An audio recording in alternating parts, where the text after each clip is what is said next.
Welcome to another edition of the Best Business Minds, where we interview business leaders and academics that write thought provoking books.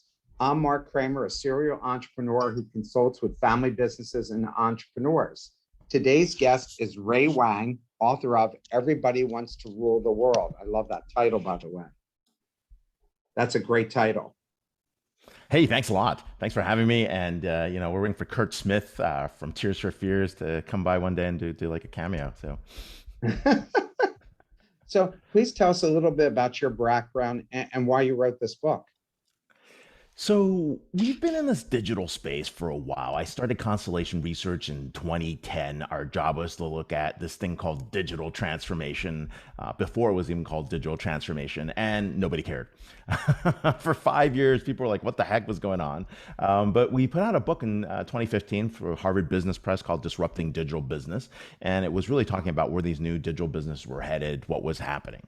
In about 2018, we had built a fun client base of about 1,000 people who were super excited about digital transformation, digital businesses. They went off, built their businesses, tried it at different organizations from all sizes.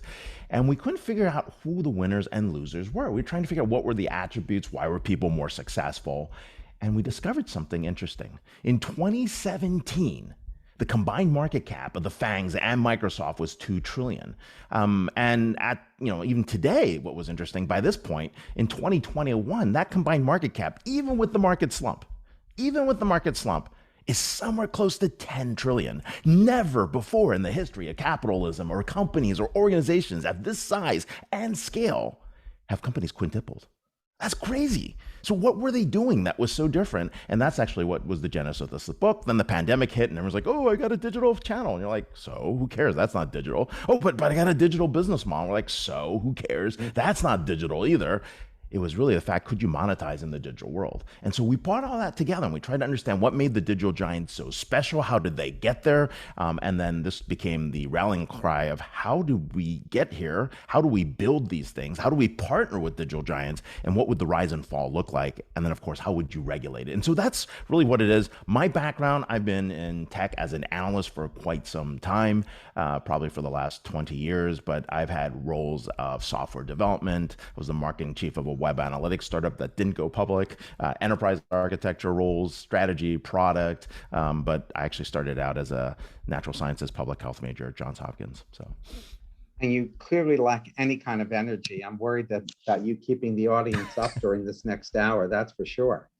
we So, got a great crowd here. I recognize some yeah, names, so it's yeah, pretty and they're wild. from all over the world. We have listeners from 57 countries. How has the digital economy changed because of the pandemic?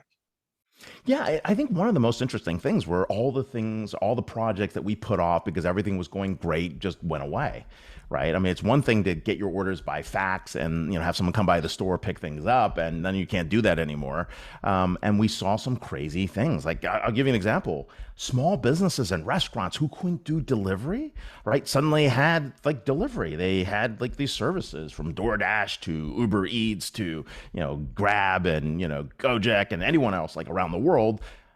But then they did something really crazy because they handed their customers, hundreds and thousands of customers, to these digital giants who aggregated them into millions of customers who then gave them their credit card information, their transaction history, their payments, to the point that you don't call the restaurant first when you order, you use a food delivery app. They disintermediated customer account control. They got digital monetization. They built the biggest network in the hundreds of millions. And more importantly, they could go lose money for hundreds of millions of dollars a year and nobody would care until they got to escape velocity and had a long-term mindset. So the digital economy changed because what were small mom and pop shops and businesses and family organizations, they gave up account control in the middle of this because they couldn't deliver the last mile. The digital economy changed everything because of the pandemic, because we suddenly realized that digital means were potentially as profitable, but we still needed human relationships, right? This is what we call the great, not the resignation, not the reassessment. We call this the great refactoring of what people wanted to do, what organizations wanted to do, and what was possible was all made here in the digital economy. And so it's completely changed. I mean, instead of just like, hey, here's a cool channel, here's a great ad, we got into a whole bunch of different monetization models. Who's the winners here then, The and the winners are losers? The winners are companies that have those five elements: building the biggest network, understanding customer account control, disintermediation, competing on data, building digital monetization models, and having a long term mindset. So, Roblox, definite winner. What are they doing? They're building the metaverse at the kid level. You think Coinbase, definitely a disruptor. Why? Because you don't need a bank account in the future. I start my crypto account, I disintermediate the banks and any kind of financial institution. So Coinbase, eToro. Take a company like Starlink if they do go public, right? The federal government is subsidizing rocket launches so Elon can deliver 150 meg up and down for $99 a month without government interference. It's a private internet that's being put up with government money.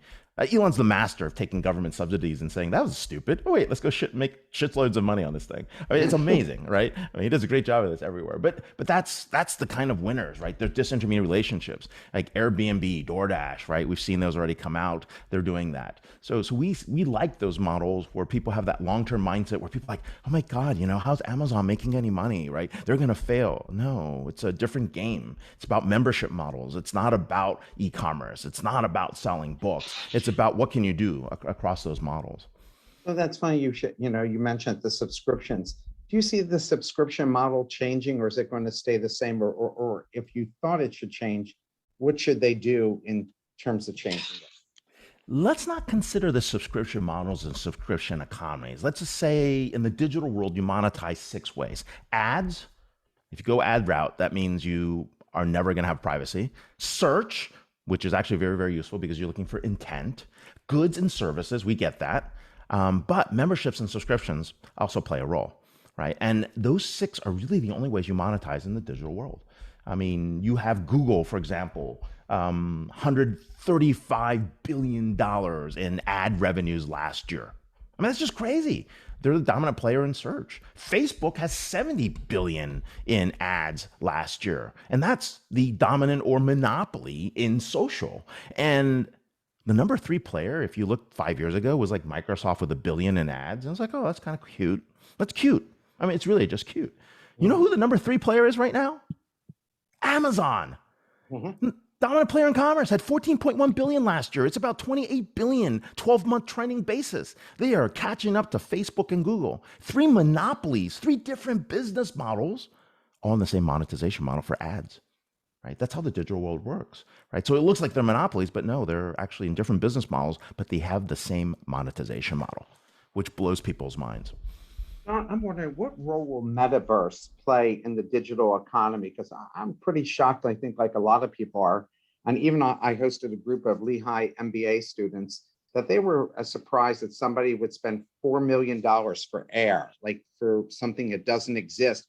And then other people would rent from them once they built something that doesn't exist. Well, you could be someone that says, hey, people are spending $50,000 for a jar of flatulence. I mean, that's kind of interesting, too. I mean, that's air. That would never happen in our economy. But let's go to the metaverse. So let's think about the metaverse, right? In the traditional web world that we're in today, it's command control. The seller knows everything about the buyer. You know not very little about the seller. The metaverse economy is a little bit different. In the metaverse economy, we're running on Web 3.0 principles. That's the new standards for the web. We're trying to invert that relationship and power dynamic where the individual has more control and knows everything about the seller, and you know very little about the buyer, and they can do it in an anonymous role. So the metaverse is the antithesis to what my book is about right now, about these digital giants. It's a reaction to how do we actually transact in a more fair, egalitarian world. Now, let's be honest, that doesn't work this way, right? Technology is the same everywhere, and it's the people that use the technology, and ultimately the powers of control, will be here. But it's a fight against centralization versus decentralization, and the metaverse economy is about decentralization. And we're going to see who wins this time and see if we're smarter. But at the end of the day, centralized control always has a place, and decentralization from innovation and on the edges always has a place. And that's the battle and the thing that's coming back and forth. Now, why are we in the metaverse? We're in the metaverse right now. Right? I mean, I'm looking at you. We're in a digital world, but can we transact? Not really. We're just having a conversation at this moment. Can I sell you something in here? I could have transparent layers of things that we kind of connect with. We could actually buy something here, but we haven't built that. That's what the worlds are about. But it's more than just where we talk about headsets or we talk about meta worlds, right? It's really about taking the dark web principles into the broad world. It's really talking about where we have interfaces, right? Some of it might be swipes and gestures or the devices, where we actually have worlds, which could be the Marvel world, or it could be Roblox, or it could be an epic game, or it could be Disney universe that you're in, or it could be your work environment where you're actually, navigating between medical equipment, right? And it's really about DAOs, which are the organizing principles behind what's happening, right? Those are the rules. They're really GoFundMe pages, if a kind of funny way to look at it, as my friend Marc Risen talks about it. And then we get down to the value exchange, which is blockchain, crypto at the moment, and then the Web 3.0 infrastructure. So that's the stack, right? Now, on each end of the stack is the demand side, which is the buyers of their, that are purchasing, transacting. And when we've got the producers, which are the creators in the creator economy that are coming up with these interesting concepts, right? And that's where this metaverse is actually going. And so the metaverse is a representation of that new digital economy that's going to be here, where you might have a version of yourself that's transacting in a fantasy football league, that's engaging, in the middle of watching someone play another game, that's actually at a corporate training facility trying to learn something with other folks, right? And then we get out of the metaverse and we go hang out and talk to someone, grab a beer, right? There's some guy making $17,000 a week on digital gas. I mean, where do you mine it? Where do you get the gas? How do you refine it? I mean, it gets crazy like that, but that's where this metaverse is going.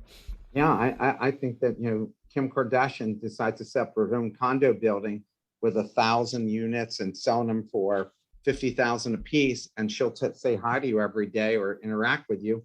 People will pay that. She could set up an entire city, and people will buy the condos and everything else from her. It's crazy. It's democratization of value. What do you want to spend your money on, right? Yeah. You write about monopolies and duopolies. Tell us your take on what industries will see more of this, and will new players be able to upend them? And what do you think of the government's response will be? So here's the interesting thing. We actually believe that these monopolies and duopolies are going to form more quickly than before, right? What took 40, 50 years, right? Like Airbus, Boeing, right? 40 to 50 years to go dominate the plane manufacturing market. Coca-Cola, Pepsi, 40 to 50 years to dominate selling sugar water and distribution of, drinks, right? Visa, MasterCard, 40 to 50 years to get there. Ford, GM, right? So these things naturally took 40 to 50 years. I can collapse those in less than 18 months, right? The way these things can be built today. And we use an example in the book. We talk about, let's go build smart buildings, right? Smart buildings, they're amazing, right? We can do digital ads and signage. We could actually renegotiate power purchase agreements. We can do, dynamic pricing per revenue square feet per meter. Really cool, right? Everybody wants to do smart buildings. If one of the companies that goes out there, that's commercial real estate, says, hey, we're going to build smart buildings for $150 million, we're going to make an investment in smart buildings, we're just like, really? You're pumping stock. Who cares, right? Like, you're just trying to look good, and it's like virtue signaling from hell, but fine. Whoa, we're green. We're doing these green buildings. It's amazing. $150 million. It's a $2 billion project. You're not even barely spending any money to pump your stock. Okay. But let's say we were serious about it. We would create this thing called a joint venture startup, and we'd say, we'll put $150 million down. We know we don't have the tech. We know we don't have the talent, right? We don't have the capital to go pull this off. Okay, we understand that. So we're gonna get some partners. Well, this is where the digital giants come into play, right? Or how you build the next digital giant. You go partner with Google or Amazon or Microsoft and say, hey, look, give me another $150 million. We know you got the tech to figure this out. So come join us, be a joint venture partner. We'll keep 10-1 voting rights, but because, for antitrust reasons, no one's going to want you to take over this anyways, but you're still going to want to grow. So come invest in us. So we now raise $300 million for smart buildings. I choose Google Cloud. They're like, oh, cool, right? $300 million for smart buildings. I'm CB Richard Ellis or Jones Lang LaSalle or Cushman Wakefield. Fine, choose one. And then I realize I don't have the talent. So I go to someone else. I go to Deloitte or Accenture or IBM or Tata or Wipro, and I say, hey, look, give me another $150 million. We'll raise $350 million for smart buildings, and you want to be part of this venture. But I will still fail if I do that. So I need to get even further my ecosystem. I go to ThyssenKrupp, Otis Elevators. I go to Schneider Electric, Johnson Controls, Honeywell, and say, give me 10 million of you, 1% of the company. We're going to go public. Let's go make this thing work. I raise $500 million for smart buildings. My market cap is worth $2 billion on day one. What happens on day two? If you're any good, you're coming over to work with me. You're like, I'm not going to work in these companies that don't know what they're doing. And what happens on day three? I'm going to do a cap table raid. Anyone whose stock is not in my ecosystem, institutional investors are going to jump and put their money with me. So now I'm actually worth $2-3 billion on day three. What's my competitors going to do? Well, I'm CB Richard Ellis. Well, Cushman Wakefield and Jones Lang LaSalle will announce their deal. I choose Google. They'll choose Microsoft. I chose Tata. They'll choose Accenture. Fine, right? What do we just do in 18 months in that acceleration for smart buildings? I'm going to have dominant market share status while they're trying to figure out how to raise their money. Fine. By the time they get to the next group and they go to the ecosystem, say, hey, give me $10 million for 1% of the company. They're going to be, oh, no, I gave my last $10 million to these guys. Well, their pitch is, well, what if they fail? Okay, fine. I'm going to hedge my bets. I'll give you $1 million. Okay, so a second player emerges. In less than 18 months, I've actually built a duopoly. There's no one left in the market. I took the tech, the talent, the innovation, the capital out of the market. In 18 months, you have a duopoly. There's only going to be two players, maybe a third regional player. That's it. Like Peter Thiel says, competition's for losers. No, just kidding. But you get the idea, right? This is how fast you could execute it. There's quadrillions of money sitting on the sidelines. Everyone's looking for beta. Everyone's looking for alpha, and there's tons of beta sitting around. And this is the fastest way to reduce beta. So where do you think the government's going to come in? And don't you think they're going to kind of step in here like they're already doing now? They have these major concerns about metaverse and Google and wanting to break them up, kind of like the concern was with AT&T, then Microsoft. Everybody goes through this point. So what do you think? How do you think the government's going to react about this, especially Chinese government? Well, the China government's a little bit different. We'll take that issue separately. Let's take this first issue. I don't think there's anyone in the government smart enough to figure this out. You've put this duopoly before they've understood what happened because they're in such unrelated industries.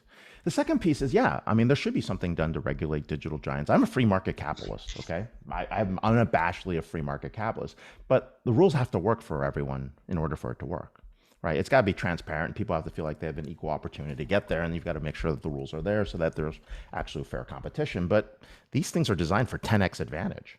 So it's hard to put that in place. So I understand, there's some district attorney in like DC, like, we're going to sue Amazon because their prices are lower for everybody. And it's like, really? Like, what office are you running for next? Right? So there's that, which is like stupid. And it's like, why you guys even bother? But then there's like, hey, I have a serious concern. Right? My data is being traded without my permission and consent. And if we put in rules, for example, like, your personal data, your genomics, your privacy, all your digital exhaust is a property right, then we can actually do something. You have property rights for your home. That's called a land title, right? You got title to your home. You've got property rights for your ideas. That's trademarks and intellectual property. When you're trading on my value, you should have my consent and pay me value exchange for my information. So if we make that a law, it's very simple. You just say this stuff is a property right, and then all existing rules become property rights. And my good friend Richie Atwari was advocating for this for quite some time. The second thing is we need things like portability, and it's digital portability. Someone made a suggestion there, and it's actually really good legislation. I looked at that and I was like, this makes sense. Remember back in the 90s, if anyone's still around, like I turned 50 today, but back in the 90s, right, we had to change our cell plan, and I wanted to go from Cellular One to like, I don't know, maybe it was AT&T, I couldn't even remember, but fine, right? I want to go from Comcast Cellular One to AT&T. I couldn't change my number. We didn't have number portability. You had to switch your number to change carriers, and we created number portability. But we're going to have data portability and digital portability where I want to leave Facebook, and when I leave, all my stuff goes to another social network, and when people join, that stuff lights up, right? If we can actually pull that off, that's actually pretty interesting because that will allow that level of competition to come in place. But I think the third thing is more important, and this is where my free market capitalist mindset comes into play. And I'm just like, seriously? Have you looked at the cost-benefit analysis? Have your prices gone up? No. Have you gotten more choice? Yes. Have you gotten things you couldn't do that are free? Like navigation is free. Translation is free. Like I can find Singaporean English, British English. I can translate Australian English. And I can do that. And I can actually translate into Swahili or Urdu. I mean, it's great, right? That's free. Well, that comes from all this stuff, right? And so when the cost-benefit analysis is done and you say, hey, big tech is evil, but the benefits to society are so huge, that's okay. But when I start seeing companies get swallowed up and removing my choice, and I start seeing prices go up, and I start seeing like really bad behavior, yes, that's when we actually have to do it. But without a proper cost-benefit analysis, we're running out there like, hey, this is awful. I don't buy that, right? That's just politics. Like someone really needs to go down and do the economic impact and say, hey, look, there is some harm that's being done. Here's the good that's being done. Overall, here's the equation. Now to the China problem that you're talking about, real quick. Xi Jinping's crackdown on tech companies in China has nothing to do with what we realize or what we see on the West. It is a crackdown on Jiang Zemin princelings, right? We had princelings that were running the country, that were doing an awesome job, and basically this is his attempt to actually take over anyone that doesn't agree with them. And so what they did back in the day, the princelings would go out, one person would go to the army, one kid would go to the army, one kid would go out west and learn something, bring stuff back. They brought the expats in so they could train everybody, do IP theft and transfer. And once that was done, they kicked all the expats out and they're like, hey, our folks can run this on our own, and we'll run this Belt and Road Initiative to colonize the rest of the world. Works perfectly, amazing, right? At this point, we're rebuilding the digital Great Wall. And that digital Great Wall is like, well, we don't need these folks anymore. We've got everything we need. We stole everything we needed. We need to go build this, and we can keep all these folks out. China is going to be like Japan in 20 years. Xenophobia, plus that Great Wall mentality, lack of immigration means that their population is declining. They can't grow anymore. So they've got a limited window to take everything they need, and then they're going to run from there. But it's going to be like Japan. Like everyone's really old. There's no one actually to replace the population. It's very hard to run any innovation, and it's hard. It's a very bad environment. I'm not scared of them. We were scared of Japan in the 90s and 2000s. They're going to take over the world. Yeah, I mean, elites were teaching their kids Japanese. I mean, it's like, really? Come on, seriously. English is the dominant language. It's going to be the dominant language for a while. It's easy to learn. Like any idiot can speak English. It doesn't matter where you come from. English gets picked up. People even sing in American English. Like there's no accents. How does that work? Right? But anyways, yes, I digress. So, I'm trying to keep your podcast fun. So you are great. So here's a question from the audience. How does a consumer brand avoid being crushed by, Zuckerberg and Bezos? Skincare, razors, whatever widget example you want, but not digital classes or vaporware. Talking about building brands with CPG. So what do you think about that? So we're going to see the shift in authenticity and what people are willing to pay for authenticity. It might not happen in my generation. Like I look at economic value and say, hey, look, this is the cheaper, most quality blade. My kids might look at it and say, this is an unethical built production of this blade, and there's no sustainability on the back end, and that's an evil person. I won't buy from them, right? I think the consumer demographics are changing with the, with younger populations. That's what they're looking at, right? You're Gen Z, and you're looking at this like, hey, I'm not going to buy from this unethical company. You're Gen Z, I'm not going to work for a company. I wish I had that luxury as a kid that they have, right? But that's how they look at things. They're like, I don't want to do that. And I think brand and reputation and trust are going to be back in vogue. If you look at where that trust barometers are everywhere, like anywhere that measures trust, it's awful, right? I mean, we're in an era where there's massive distrust, and what people are looking for are authentic brands. They're looking for that transparency, and that's how you will compete. Here's a real, insert your favorite country. It's a real Australian company, or a real American company, or a real British company. And yes, we build everything here. It's handcrafted. Here's what you're paying for. Here's the value. Every product you buy from us supports 50 jobs over here. Every product you buy from us, and there's a circular economy where there's no waste. We recycle these things. And by the way, you do your part. I think that's where we're headed.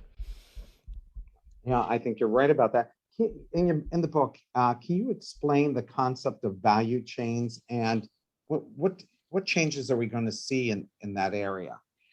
Yeah, so value chains are important. And when we think about value chains, it's really thinking about the buy side, sell side dynamics and what's happening in value chains. We often think about, hey, we did a great job selling something, so we got all these transactions and information. But what it really is, it's the insights, right? Because we're ultimately moving to this thing that we call data-driven digital networks. And to get there, what it is I got demand signals, I got buy signals, I got sell signals, I got pricing, I've got all this other intelligence on the back end. And so the intersection between a customer, a partner, a supplier, an employee with a object, right? Like a order, a purchase, a request, a service, right? That and the time of day, the location, the weather, their heart rate, their blink speed, right?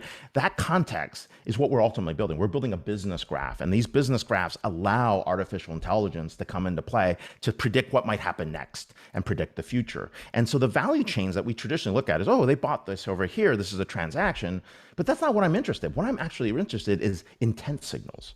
right? And those intent signals, like you have in social media on a social graph that say, you're more likely to go here at this hour of the day, or you're likely to click on this button. Well, that's what I'm trying to figure out within human behavior. And that's where these value chains are creating what we call these data-driven digital networks, because more of our behavior being captured in the digital world means that we can actually start finding patterns we wouldn't have known before. And those patterns are the ones that you're going to try to mine to figure out, how do I avoid a risk, mitigate a disaster, avoid credit fraud, figure out what product and features are going to be more popular next, which demographics have more buying power. All that stuff is starting to emerge. And that's why these value chains that are traditionally built on transactions don't mean anything. It's the data value chains, the insight value chains that build what we call these data-driven digital networks.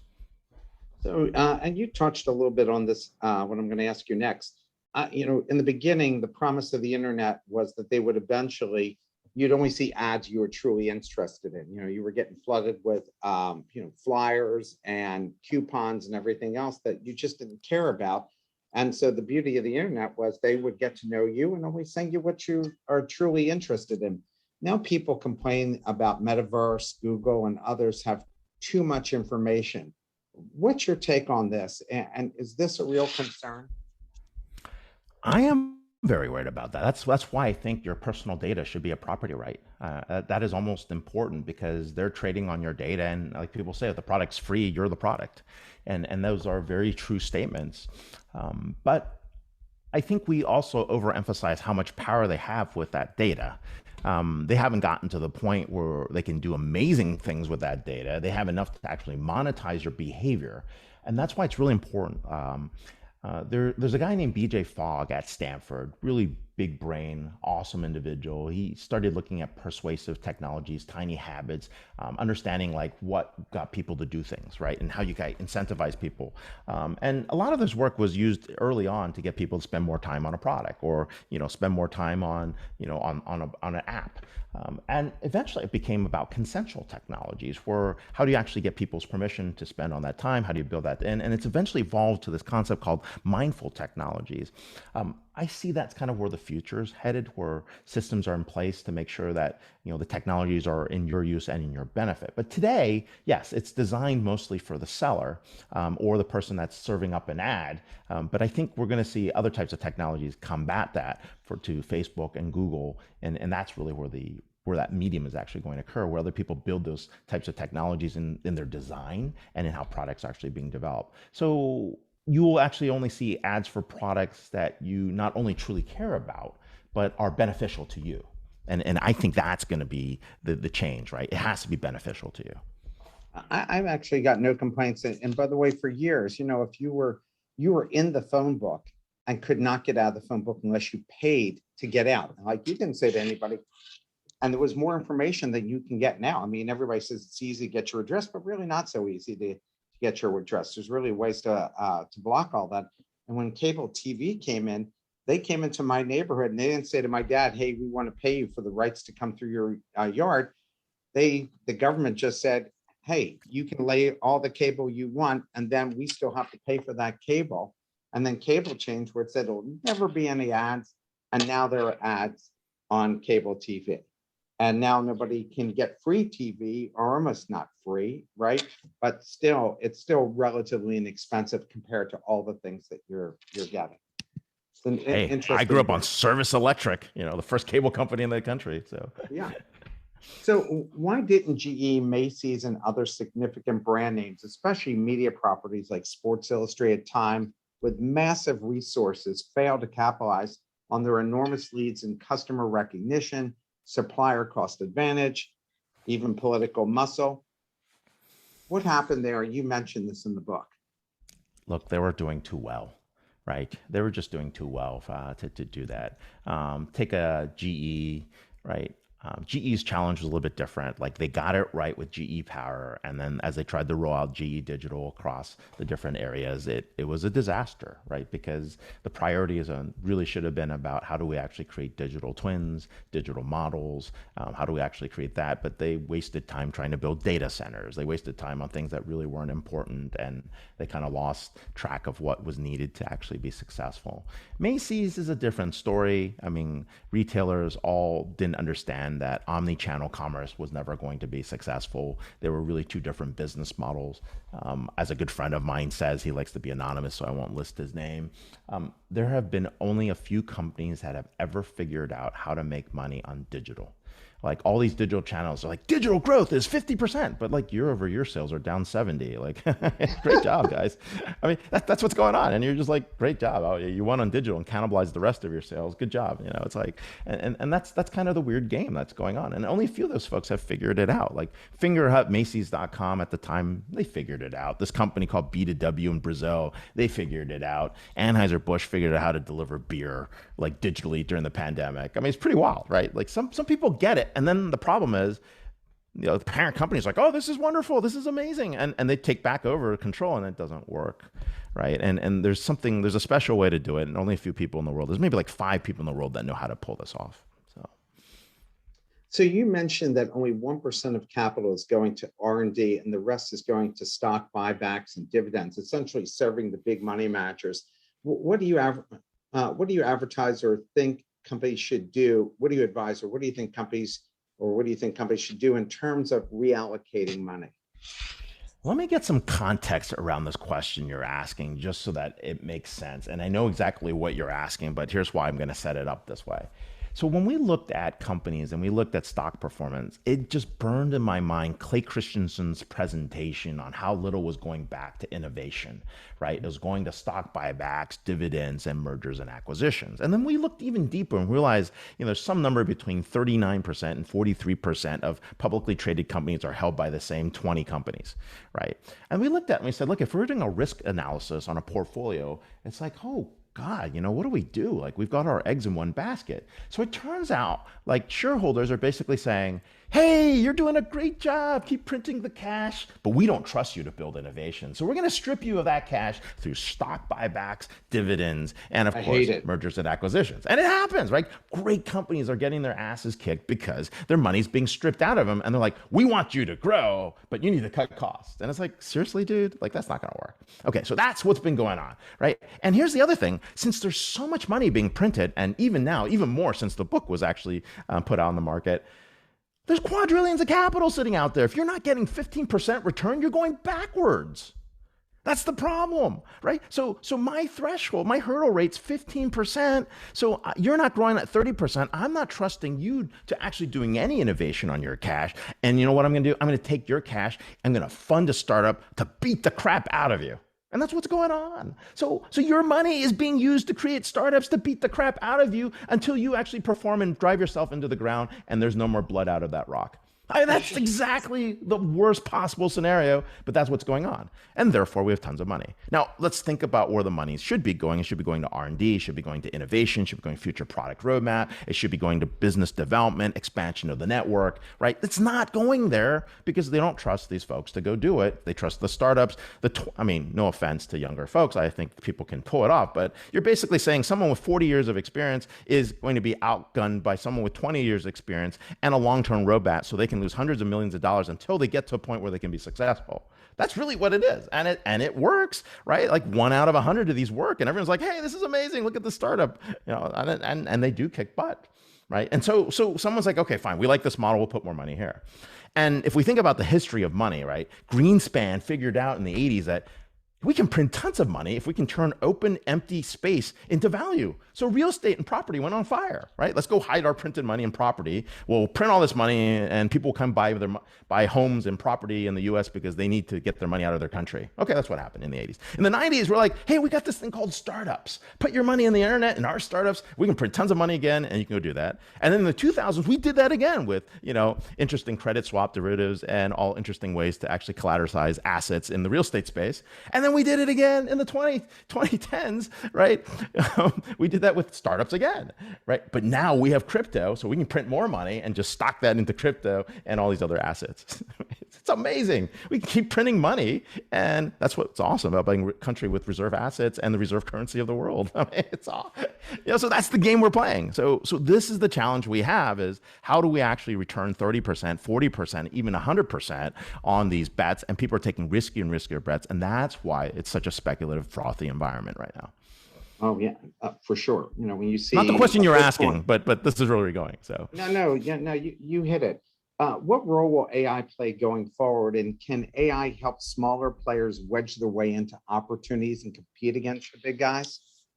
I think so, but it's ultimately a battle for data, right? And high quality data. And if you can be part of a network to challenge one of the big digital giants and aggregate your data to help each other out, then yes. So if you build a co op on data where that insights can be used, perfect. If you're part of the system and you're making it even harder for you to make money on data by adding to someone else's network, then you're in trouble. And that's the challenge. So You write about how to compete against duopolies. Please tell us some of the ways not to get crushed. the first one is this customer account control disintermediation. Don't give up your customers. Don't give up that data and information, the insights, unless it's an aggregate, unless you have an equal say, or unless you have some control over that. Otherwise, you'll get crushed. We often have this conversation like, who owns this relationship? Is it the taxi driver who you pay in cash, don't have any idea what they do, have no idea what they're going, but you actually know what you're paying all the time? Or is it the Uber Lyft driver in terms of ride hailing services, which has complete control? They rate you, you rate them, you understand, they have the dynamics, they know how to do dynamic pricing, right? I mean, who owns that relationship? Well, it's obviously Uber and Lyft and the ride hailing companies won, right? And that's one of the things that you don't do is you don't do nothing about a model. And more importantly, you have to bring information and insights to the customer. And more importantly, you have to be able to understand how to actually deliver value to all ends of the ecosystem. Most companies don't understand that. That's the challenge, right? So how do you actually do that? To compete against a duopoly, you have to actually have the ability to build out what we said earlier, the biggest network, compete on the data, disintermediate customer account control, figure out digital monetization through ads, goods, services, search, membership, subscriptions, and of course, have the money in the banking for a long-term mindset. Most companies aren't there. And this follows up on this, and you wrote this in the book. Amazon's killed a lot of giants like Toys R Us and Circuit City. How does an entrepreneur using the platform make sure Amazon doesn't crush them? And Amazon even has something where they'll buy your company for like cheap. If they trade you the ability to get information or to be on the platform. So how do you make sure that Amazon just doesn't wipe out everybody? I think that's going to happen at some point where other competitors emerge to compete with Amazon. And you're starting to see that in the ad market, like where we talked about Google, Facebook, and Amazon playing that role. Google's going on head on with Amazon with small businesses, right? And so the idea is to deploy another digital giant to fight the battle to create the level of competition that's required. You're going to have a bunch of them emerge. The question is, how can you actually invert those models to actually benefit the small business?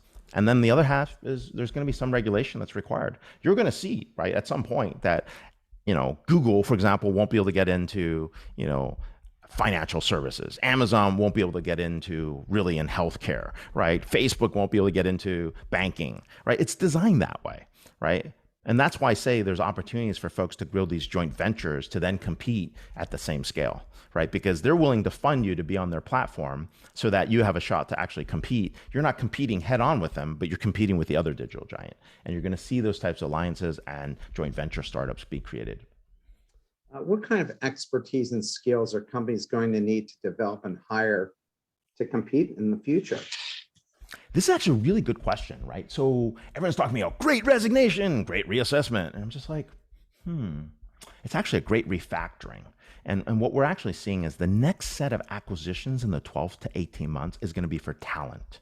I need sales talent. I need technical engineering talent. I need expertise on channel development. And you're going to see a lot of interesting acquisitions where like, it doesn't make any sense. And what's really going on is acqui-hires because there's a shortage of skills across the board and there's a shortage of folks. Well, it's like something says like 11.5 million jobs available, right? We have like 8 million unemployed. 4.5 of those are by choice. Yeah, massive. You can name your price right now. You want to go switch companies and you're good. You can even be like semi-good, like and name your price at this moment because there's just not enough individuals and to meet the FTE requirements for almost every company. So digital skills are very important. Technology skills are important. Engineering skills are important. Sales skills are important. Your Rolodex is even more important. In the pandemic, everyone's like, "Oh, hey, we don't have to meet up. We don't need to do any of that. We can go sell." That's not true. we were riding on the relationships we built for decades, right? At some 100%. point, you Yeah. and I have to go meet and break bread. It doesn't Yeah. work, right? What's your favorite cheesesteak shop? D'Alessandro's. Oh, well, which one Um, do you like most? I I like, like D'Alessandro's, and I like. Go ahead. I just rode by them this morning on my bike, D'Alessandro's. But I like John's on South Street. John's is great too. And then what's Tony Luke's? I get Tony Luke's for a pulled pork sandwich. So yeah. Well, when you come to Philly, I'll make sure I take good care of you. Oh, I'm in anywhere. Anything off the street is good. So So you read about large companies acquiring technologies they need, but often does the bureaucracy cripple these acquisitions, make them useless, or at least significantly delay their implementation? it's hard in large companies, right? There's a conversation I had with a Microsoft executive once. Their SQL Server on cloud didn't work, right? Like, well, I put 300 people on it. And I'm like, dude, that's the wrong approach. You need 30 really good people on this for like 3 months and you'll solve it. You don't need 300 people trying to each battle to go solve the problem, right? And so sometimes size works against you. Like, when you're a small business, you're just like, oh, if I were these folks, I'd have all this money, I'd have all this capital, I have all these connections, like we'd be successful. And then you're at the large company and you're just like, oh my God, I wish I was at a small company where we could make faster decisions and get stuff done. And that's really what's been going on. It's that decentralization versus centralization, large bureaucratic organizations that can scale on a playbook versus nimble, agile companies that can think on their feet, right? And that tension is really what makes business exciting. And for these companies, a lot of the problems is they make the acquisition, the good people leave, the bad people stay, people cash out, 3 years, the golden handcuffs are gone, and boom, good luck, right? I mean, this happens everywhere. Yeah, I think the politics in large organizations give startups an advantage, or they're allowed to get wedge their way in. Here's a question But wait, from the wait, audience. Mark, you're right. But there's something special about this, okay? So you have to figure out really early, okay, what type of company you're good at. Are you early, like you're with the founder, you come up with the ideas, you get the place set, or are you the company that goes out and you bring in the talent, you get them scaled up to actually get to the product, or are you the person that actually gets the product and the service offering off the ground, get it launched, or are you the person that goes out and develop markets, or are you the person pre-IPO that gets everything set, or you post-IPO and about scale, or are you the turnaround artist that the company's been around 20 years, the brand is failing, and we're going to come in and fix this, right? Like people end up realizing what they're good at and which companies they enjoy working at. And that's really the tension. And finding that alignment will allow you to be successful, especially in post-merger integration markets. I agree with you totally. Question from the audience. What are your thoughts of selling product on QVC or Costco, for example, and absorb low unsustainable margins just to get exposure and publicity and build your brand? I love Laura. And I like Costco. I'm a Price Club member since 1990. Yeah, so is my girlfriend. She's listening here today. She loves it. She's the queen of Costco. Okay, so let's look at it. Like, what's the Costco brand? It's ultimately about a good value and high quality, right? Kirkland, amazing. Yes, you really have very, very low margins. It took you forever to get onto the Costco store. You might have come through the back way, through the buyer at the local store. Fine. To get it at the national level, you have to do a whole bunch of different things. Totally makes sense, right? But that exposure is useful because it does carry on to other brands so long you have a channel on the back end. So like whenever you sell the goods, you're like, hey, come to the website, register. Right? Because if you can do that, then your conversion rate on cross sells and upsells becomes worth it. So if you can get them, this is an example we use all the time with toasters, right? Let's say you're selling a toaster in Costco, right? The last thing you want is a customer to call you and say, your toaster sucks. It's burning my toast. It's not burning my toast. I don't know how to use this, right? Because your $40 toaster at Costco has maybe a $10 margin, which you just burned $5 of on a 30-minute phone call with someone who has no idea what's going on, right? And so if you can change that and get them to even register, you can actually start monitoring the toaster, understanding what's going on, or get a customer account info. You can say, oh, hey, here's part of a loyalty program. You can say, hey, connect your toaster to the internet. We'll monitor it. We won't even talk about what you're doing. We'll see how the toaster's doing. We'll fix something if it's up front. Like if we'll tell you the toaster's going to die 90 days before it dies. And we'll give you an opportunity to buy a brand new toaster for 20% off sent to you before the next toaster dies. Right? I just need anything to get you to register, and suddenly I have some great information about toasters. I can do lots of things. And direct to consumer becomes more important, and I can really treat Costco as first sale showrooming, right? And that's what you want to get to. Right. Now, QVC is a little bit different. Like QVC is like, hey, look, I'm going after a certain demographic, certain audience. It's like I make fun of Fingerhut, but Fingerhut's going after a certain demographic as well. So if you're trying to target those types of markets, just like Costco is a certain demographic, you'd apply the same strategy over time. But you also need to know, like, if you're a one-hit wonder, that's it. That's actually a bad product. If you're more than a one-hit wonder, you've got additional things to sell towards the end, then it's okay, right? If Apple only controls, and you wrote this in your book, if Apple only controls about 15% of the app market compared to Android, 85%, why does Apple have almost twice the revenue? There's two ways to answer this. No offense to anyone, but Android users are cheap. Apple users will pay for stuff. I'm just kidding. So I don't want to answer it that way. I would have to say, look, the app marketplace that Apple designed was designed for the creators and the developers to make money. The Android was really designed for scale and distribution. And so those are very two different approaches. And so people like to design for the Apple ecosystem because people are used to actually paying for value. Right. So I'll pay $1 subscription, a $15 subscription, $10 for an app, $2 for a game.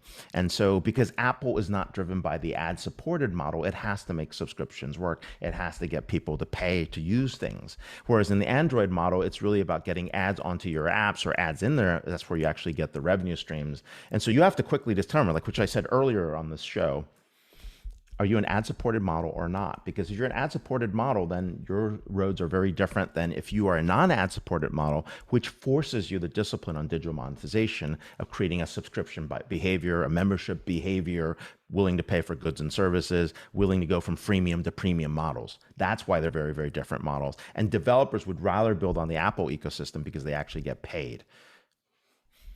So what are open technologies and how do they impact the ecosystem and competitiveness? Open technologies like Log4j can take out entire economies. I'm just kidding.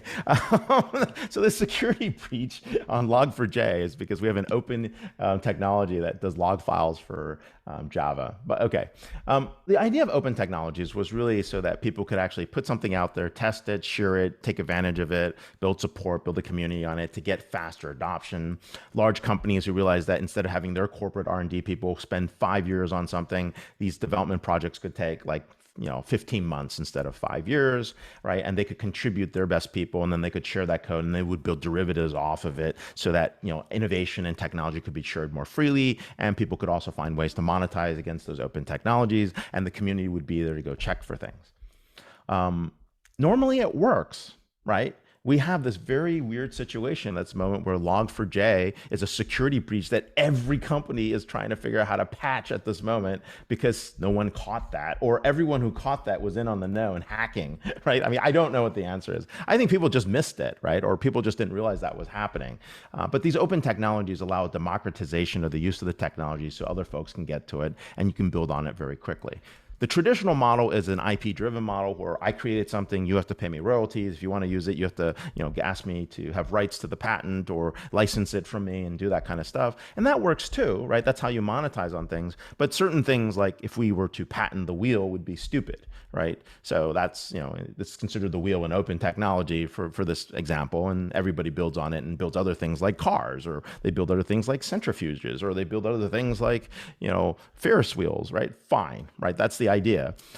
That would be how it works. And so there's certain things that are fundamental technologies that really become open technologies also over time because patents expire, right? This is to design those things to be used right away so that everybody can take advantage of it. And the internet was built that way, right? People could take advantage of the internet on day one when Vint Cerf and other folks built the TCP/IP protocol. It wasn't that they, patented it and said no one else can use it. They're like, just go out and use this. Let's go connect everybody, right? And that's the concept and the spirit of that open technology. You mentioned 7 common traps that derail meaningful transformation.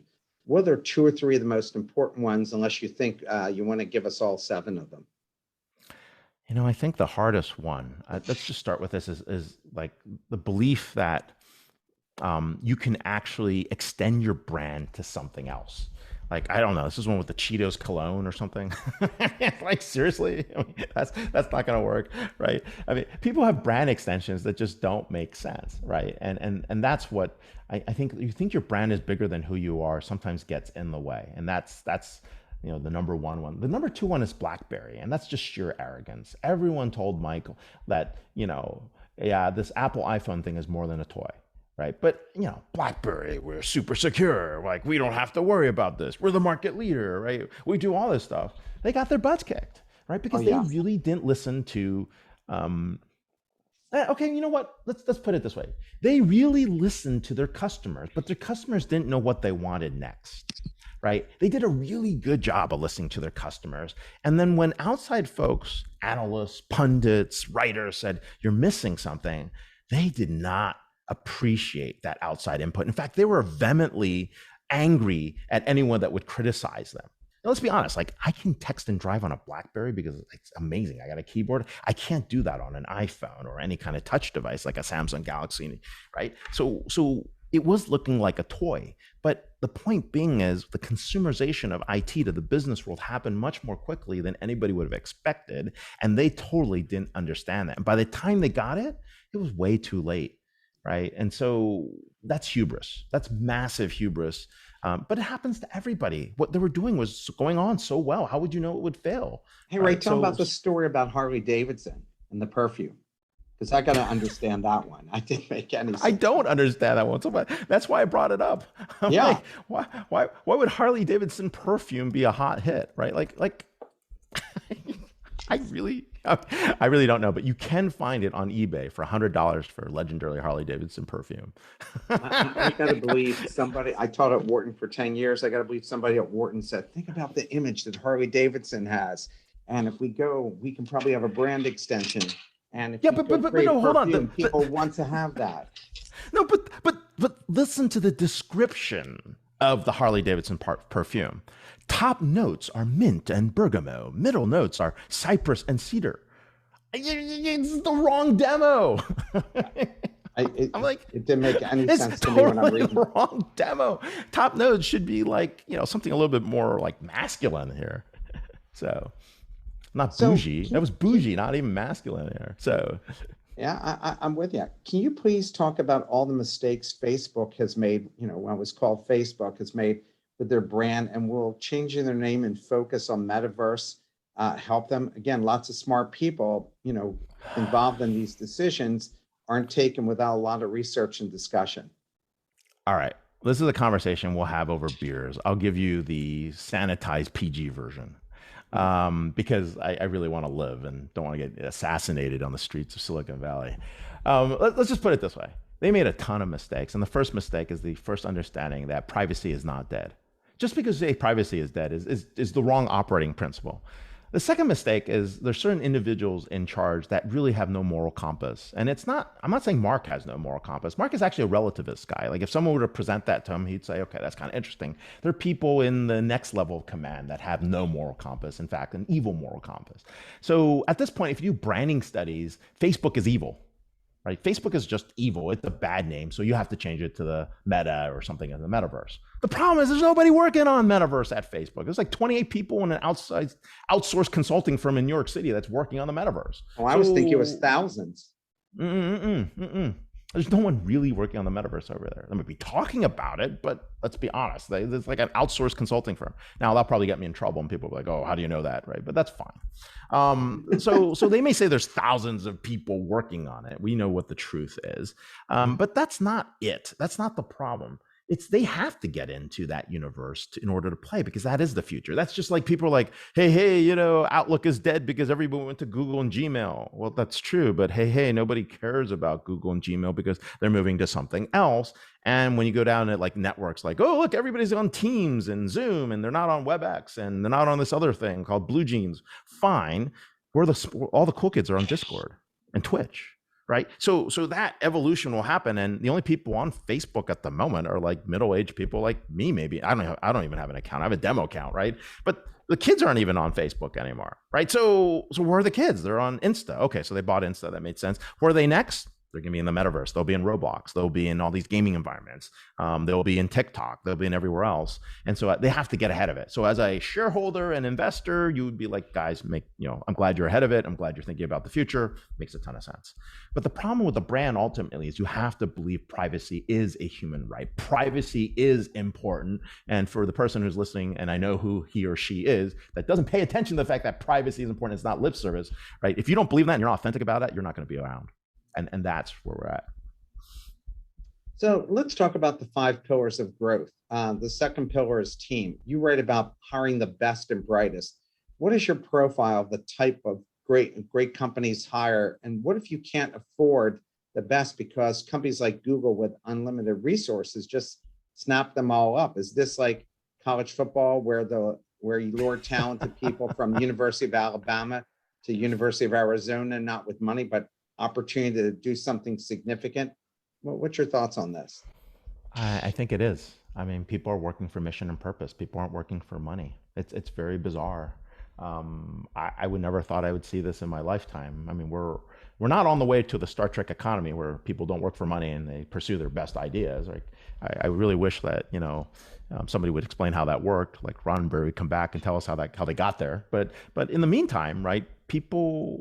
You get teams and networks, right? It's the people you meet along the way. Founders have networks from their last job, or founders have networks from where they went to school or where they grew up, or the investment market that they're in. And so you got a great idea. People are willing to come and join and do that, right? I think people in their 20s and 30s are empowered to go out and go with someone with a great idea versus building their resume with established brands and names. I mean, that's not as important anymore. So I think we're there. I think I think you get talented people, and Gonzaga State suddenly becomes important, right? I mean, it's like, hey, you build programs with great leaders and great networks, and you can turn things around. I mean, that's the beauty of our system, right? Like, there's always a underdog or upstart to root for, or to bet on, or to believe in, and there's always an idea that we can get around, and that's what makes this market work. That's what makes America work. So I think as you get older, you realize that more and more, because we remember when we were kids and Sears was dominant,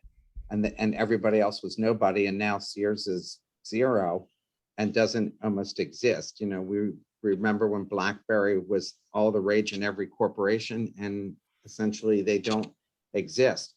So here's my last question to you. What is the future of non-fungible tokens, which I really don't get, and I've read a lot on, and I've had people come on the show, and the metaverse, which is something I really don't get either. So where do you see the future of these things?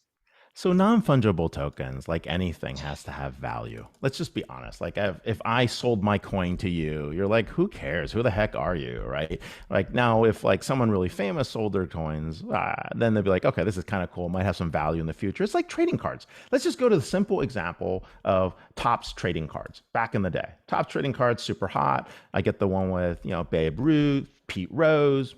Yeah, kind of cool. You might want to have that. Back in the time, who cares? It's Pete Rose. Like, he's not anything big deal. And suddenly, okay, he's a big deal. And suddenly he's not. And he's like on the news for the wrong things. And then again, he's a big deal again, right? Right? It's like that. It's a value. It's a barometer of what people were willing to pay for. Like, if you got the ape, it gets you into all these cool parties in in New York City for NFT and digital events, and Art Basel, you'll be like all set, right?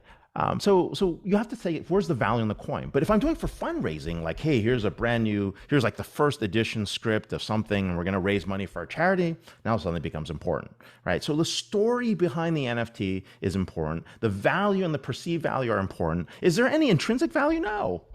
It's like a digital asset. It's like a piece of paper. But why does this jacket have some value with a brand on it versus another jacket? And it's the same reason. So you have to understand it at that fundamental. The second thing is important. If you let me share screens, I'll show you how we look at the metaverse economy. And I'll explain how this metaverse economy is working. And this is the most simplified graphic, 500,000 impressions of this graphic. But the reason I want to share this is because this will give you... Right with you? You have to give me the ability to share. There we go. Okay. Let's see. Yeah. So the metaverse economy looks like this. Okay. This is what I was explaining before, right?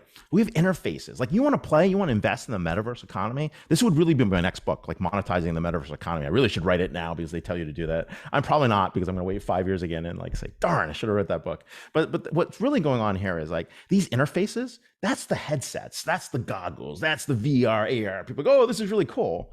I'll be gone soon. We're going to do this at the digital level where we can actually have Minority Report capabilities. But there's a lot of money to be made for a little bit there. The metaverse is the content. These are the people walking in with the worlds and the creation and like your ability to build your own world or, you know, your ability to interact with existing worlds. And movie studios are going to have their metaverses. Like Disney, you know, is going to have that capability, right? ESPN might create their own version. The NFL might create their own version. You might have one just for, robotic surgery where people actually go and do that. Pilot training might be in a metaverse, right? Gaming worlds are all there, Epic, Unity, that kind of stuff.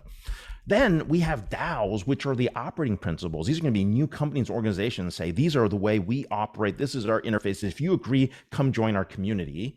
And then the value exchange is happening in the blockchain crypto level because, you know, you're not going to trade in US dollars. You might convert back to US dollars, but you have ways to build that. And then the technology below is the Web 3.0. And this is important, right? The left side, the creator economies, this is the multi-sided platforms where we're going to be digital artists. We're going to create new worlds. We're going to create new pieces. You're going to have new artists emerge, right? That's where your NFTs come from. And like, I mean, I was joking about people making like $50,000 a week on flatulence, but it's true, right? I mean, someone is doing that. And then digital networks on the other end is like people buying this stuff. They're valuing it. They're saying, oh, look at this growth. Look at this, what's happening. Hey, Solana grew 3%. I drew a market curve that said, here's the bottom floor on this crypto. It's like, doesn't really matter, but we're going to build patterns over time. So this is the consumption model. And then overall, that's over all this stuff is really the business graph. The metaverse graph is really going to tell you what trends and what insights are going to happen in the future. So that's kind of where we're headed on here. So Ray, I want to say thank you so much for taking the time to speak with us. I love your energy like everybody else did. I feel like I could unplug my building and just plug you in and we wouldn't even need solar power. So I'm hoping that you'll come to Philadelphia and visit sometime so you and I can enjoy some sampling steak sandwiches all over the city. We're getting Rita's, we're getting a cheesesteak, and we're going to get a pretzel off the street because that's how I grew up. I mean, I grew up in Allentown. So you grew up right, buddy. All right. Have a great holiday. Again, thank you. And everybody, thank you. And we'll be our next show won't be until January 7th. So we'll be taking a holiday break like everybody else. Everybody stay safe. And again, look forward to seeing you. Thank you very much. Thanks for having me.